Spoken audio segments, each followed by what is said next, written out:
po sa inyo mga kababayan. Naway nasa mabuti po kayong kalagayan sa parte ng ating bansa at ng daigdig. Loobin nawa ng ating Panginoon Diyos na iligtas po tayo sa lahat po ng mga panahon mga kababayan. Ngayon po ay araw po ng Sabado at 9:40 PM na po mga kababayan. So ang episode pong ito ay number 82. At tulad ng sinabi ko sa inyo ay this is episode number 82 mga kababayan, at bibigyan ko po siya ng title na maraming vlogger ang nagkokomento tungkol sa panlalamig at paghiwalay ng mga magpartner, magjowa o mag-asawa mga kababayan. So yan po ang magiging topic po natin ngayon, at nasabi ko na rin po yan kanina mga kababayan, kasi nga kaya ko po ito ay tinapik gawa nga ng mayat maya po, umaga, tanghali, hating gabi, napakarami po mga vlogger ang mga nagkokomento ngayon tungkol sa mga cheating, panlalamig ng babae o ng lalaki o magjowa o nung magpartner o mag-asawa. At umahanto nga po mga kababayan sa pagkawasak po ng relasyon o ng pamilya mga kababayan. Actually, nabanggit ko na rin po ito, na-topic na rin po ito sa aking episode number 68 po mga kababayan.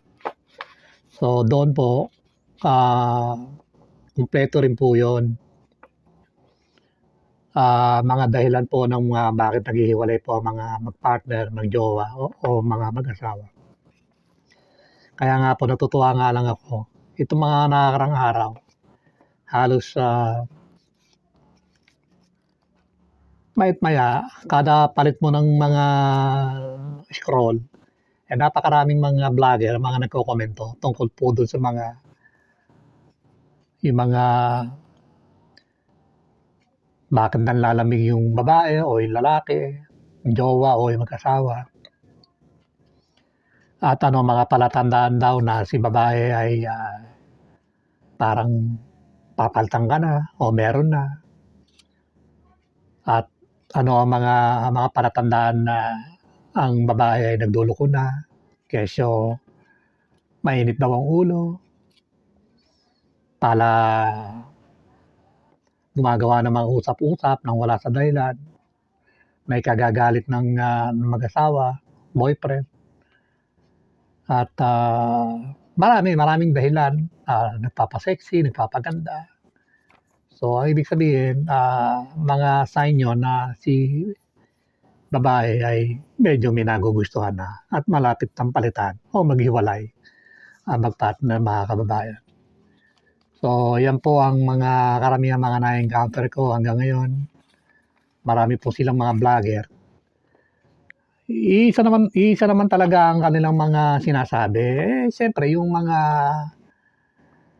nararamdaman nila, yung palatandaan na kailan magluluko ang babae o si lalaki. So gano'n, isa rin naman ang mga sinasabi nila. Kaya lang, ang napon ako mga kababayan, wala pong konkretong sinasabi sila o solusyon upang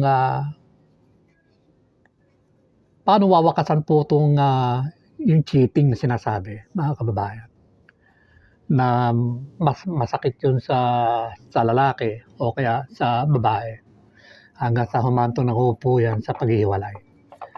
So nabanggit ko rin po yan sa episode number 68, wherein itong si Senator Tulfo mayroong mga programa na karamihan mga dumudulog po doon ay yung tungkol po doon sa problema ng family problem. O yung si lalaki ay meron o kaya si babae ay merong kapartner o hiniwalay na sa kanyang mga asawa mga kababayan. So ang bottom line po, wasak, sira ang pamilya po mga kababayan. So nasa item number 68 po yan, ang aking episode ng Laser Curso po Fortress channel po. So, tingnan nyo po doon yung mga kadahilanan at ang solusyon kung paano po mawawakasan po yung mga tinatawag na mga cheating. Natural lamang po yung mga kababayan na ang isang lalaki o isang babae ay tumingin din o humanga din sa iba kasi hindi naman po tayo ang nag-iisa lamang babae o nag-iisang lalaki. Siyempre marami po yan. So kadalasan po ay sa nako-compare. Kadalasan ay lalo na't kung ang babae ay may problema tapos yung other party po ay pumasok na mas higit pa doon sa kanyang asawa. So kadalasan po ganyan po ang nangyayari. Hanggang sa maligawan po yung babae. Hanggang sa pumatol na nga po. At kalaunan is pupunta po sa away at paghihiwalay po. Minsan po nangyayari po napupunta po yan sa kamatayan, mga kababayan. Kasi nga po minsan hindi po papayag ang lalaki o may asawa na babae siyempre ay maagaw po ng iba. So masakit po sa kanya yun. So marami na rin po mga ganyan balita na meron pong third party. Kaya nangyayari po is nagkakaroon po ng kasakitan, away hanggang sa humantong nga po sa kamatayan.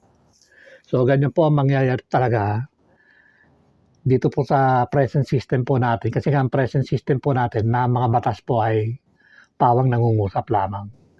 So hindi po siya nakakakita ng actual na paglabag ng mga pagluloko ng mga lalaki o ng babae. Kaya nga doon sa episode number 68 po, nakasaad po doon na ang laser curse po pa nga po ang malaking bagay na ng tutulong upang maiwasan na nga po na masira, mawasak ang pamilya, and family will stay forever po, mga kababayan.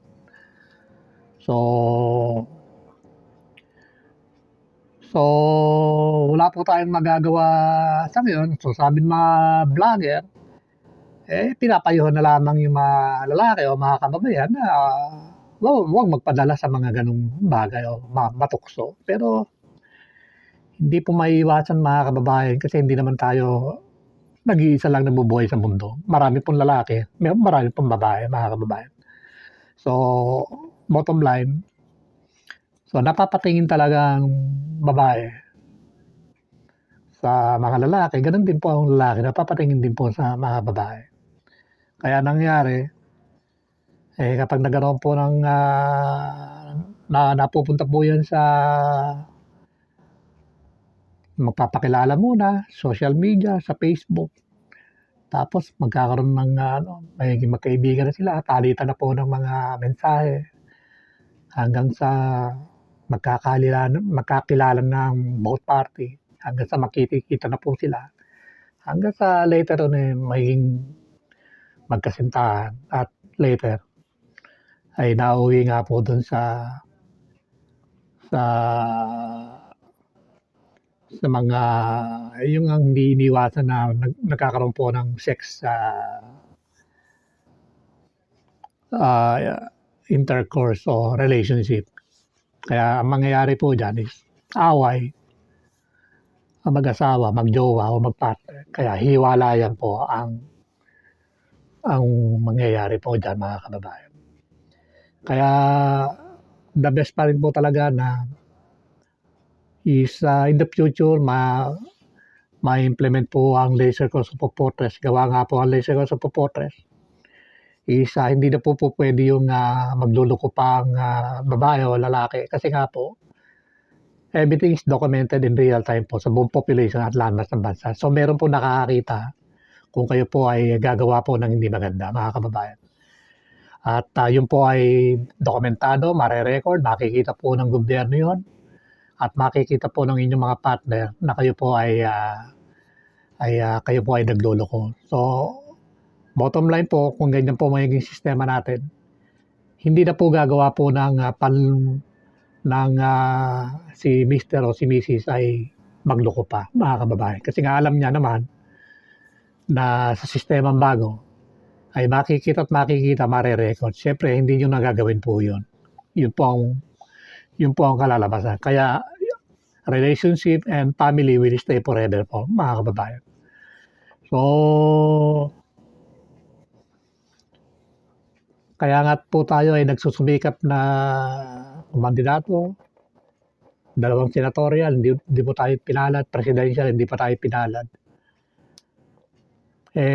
Sana in the future ay palarin, either senatorial o presidential, at may patupad nga po yung concept po ng Laser Kosovo Fortress na everything is documented po upang masawata na po yung paglaganap po ng crime, corruption po, na sisiw lang po yun sa Laser Kosovo Fortress.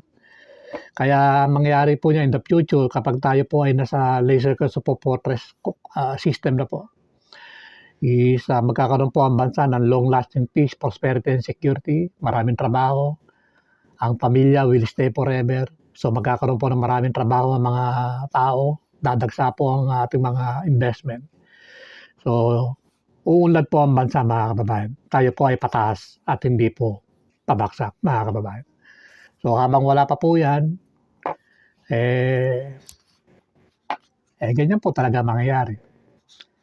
Ang bansa po ay mismanaged po, mga kababayan. So kahit sino po ang ilagay po dyan, magsanim man ang opposition o administration, maglagay pa tayo ng mga magagaling na natatalino sa servants of government, baguhin man ang form of government from presidential to parliamentary, o baguhin pa ang economic provision po ng ating constitution, o ibalik man ang death penalty, mananatili pong mismanage ang bansa po, mga kababayan. Kasi nga po, ang gagamitin pa rin po natin ay yung sistemang ang mga batas po ay pawang nangungusap lamang. Pag sinabing nangungusap lamang, kaya nga yung mga kriminal, yung mga nagbebenta po ng illegal drugs, benta ng mga illegal drugs. Kasi nga, paniwala kasi nila sa sarili nila, hindi naman sila nakikita ng mga batas. Although meron kaparusahan, pero hindi naman sila nakikita ng mga batas. Kaya patuloy at patuloy hanggang sa hindi siya natitimbog, mga kababayan. So ganyan po ang mangyayari. Kapag ang sistema po natin na mga batas po ay pawang nangungusap lamang, kaya mananatili mismanage ang bansa, mga kababayan. So nakita nyo naman yung corruption, hindi kasi nakikita yung kanilang mga pagtanggap po ng mga pera. So malawak po yan. So unti-unti na nga pong nauungkat. Una, DPWH, baka sa susunod itong BIR naman ang susunod. So marami po yan, napakarami. Halos buong ahensya po ng government, meron po nagaganap na corruption, mga kababayan. Lalo na po yung paglulupa, tungkol sa lupa. So marami na pong yumaman po dyan, mga kababayan. So hanggang dito na lamang po, mga kababayan, at naway ingatan po tayo ng ating Panginoon Diyos sa lahat po ng mga panahon, mga kababayan. Ingat po tayo. Salamat po.